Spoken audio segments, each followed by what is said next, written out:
AP హోంమంత్రి అనితకు చేదు అనుభవం ఎదురైంది. బల్క్ డ్రగ్ పార్క్ నిర్వాసితులు పెద్ద ఎత్తున ఆందోళన చేపట్టారు. అనిత కాన్వాయ్ను మత్స్యకారులు అడ్డుకున్నారు. బల్క్ డ్రగ్ పార్క్ వద్దు అంటూ వాళ్ళు నినాదాలు చేశారు. అనితకు వ్యతిరేకంగా నిలదించారు. దీంతో పోలీసులు స్థానికులు నచ్చచెప్పారు. అయితే బల్క్ డ్రగ్ పార్క్ విషయంలో హోంమంత్రి అనిత స్పష్టమైన హామీ ఇవ్వాలి అనంటూ వాళ్ళు పెద్ద ఎత్తున డిమాండ్ చేస్తూ ఉన్నారు. అనకాపల్లి జిల్లా రాజయ్యపేటలో ఈ రచ్చ ప్రస్తుతం చర్చనీయాంశంగా మారుతోంది.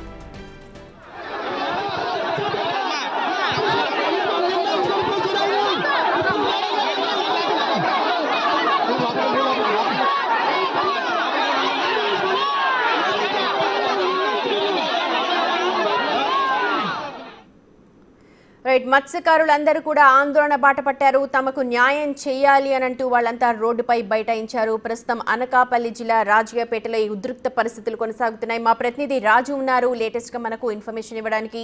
రాజు, ఆందోళనక ఏమైనా విరమించారా? హామీ ఇస్తేనే మానేస్తాము వెళ్ళిపోతాము అంటున్నారు. ఏమైనా హామీ ఇవ్వడం జరిగిందా?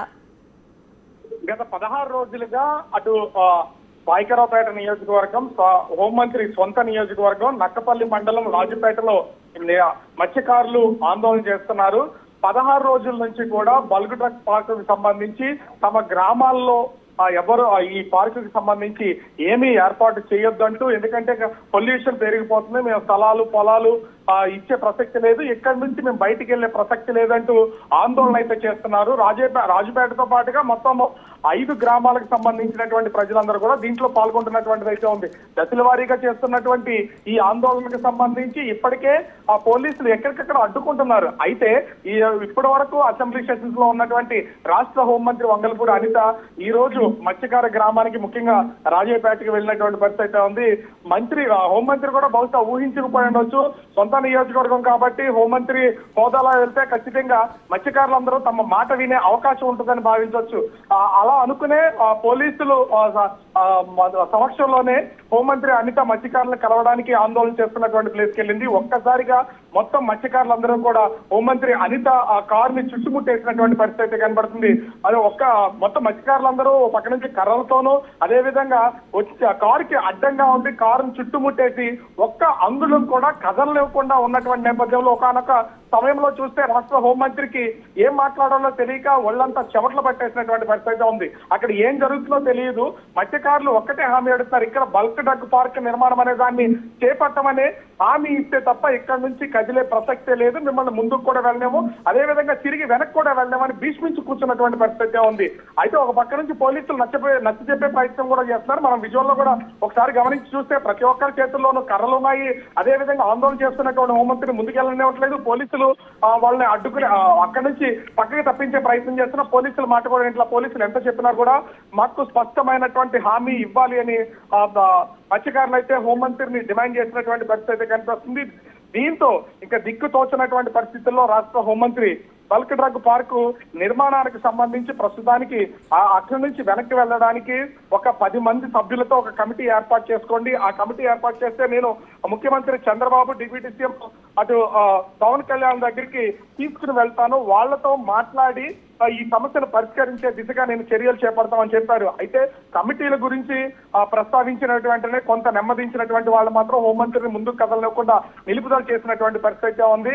స్పష్టమైనటువంటి హామీ రాజయ్యపేటలో, అదే విధంగా పరిసరాల చుట్టుపక్కల ఉన్నటువంటి 5 గ్రామాలకు సంబంధించి ఎక్కడా కూడా బల్క్ డ్రగ్ పార్క్ నిర్మాణం చేపట్టకుండా ఉంటానని హామీ ఇవ్వండి, ఎక్కడి నుంచి వెళ్తానని చెప్పినటువంటి నేపథ్యంలో ఇప్పుడే నేను అటు సీఎంతో మాట్లాడతాను, మాట్లాడిన తర్వాత మీ సమస్యను పరిష్కరిస్తాను, అదే విధంగా తన క్యాంప్ ఆఫీస్కి వెళ్ళిన తర్వాత సీఎంతో మాట్లాడి అటు కొంతమంది మత్స్యకారులను తీసుకుని వెళ్ళి మీడియా ముఖ్యంగా దీన్ని వివరిస్తానని చెప్పిన తర్వాత కొంత వరకు వీళ్ళందరూ కూడా శాంతించినటువంటి పరిస్థితి అయితే కనిపిస్తుంది. దీంతో హోంమంత్రి చేరుకోవాలనుకున్నటువంటి ప్లేస్ కి వెళ్లకుండానే అక్కడి నుంచి వెన్ను తిరిగినటువంటి పరిస్థితి అయితే ఉంది. బహుశా తన సొంత నియోజకవర్గంలోనే తన సమీప గ్రామాల్లో ఉన్నటువంటి ప్రజలే, ఎందుకంటే హోంమంత్రి వంగలపూడి అనిత నివాసం ఉంటున్నటువంటి ఇంటికి చాలా దగ్గరగా ఉన్నటువంటి గ్రామాలు ఇవన్నీ కూడా, వాళ్లే ఎదురు తిరిగి ఒక నిరసన సెగను హోంమంత్రికి తగిలేలాగా చేస్తారని బహుశా ఊహించుండరు. నేను హోంమంత్రి హోదాలో ఉన్నాను కాబట్టి అక్కడికి నిరసన చేస్తున్నటువంటి ప్లేస్ కి వెళ్ళినా కూడా వాళ్ళు ఎవరు అడ్డుకోరు, పైగా నేను చెప్పిన మాట వింటారు, సహకరిస్తారని భావించి ఉండొచ్చు. ఎంతమంది పోలీసులు ఉన్నా రాష్ట్ర హోంమంత్రి స్వయంగా అక్కడికి వెళ్ళినా కూడా ఎట్టి పరిస్థితుల్లో కూడా మత్స్యకారులు ఎవరు మాట వినే ప్రసక్తి లేదని భీష్మించి కూర్చున్నటువంటి పరిస్థితి ఉంది.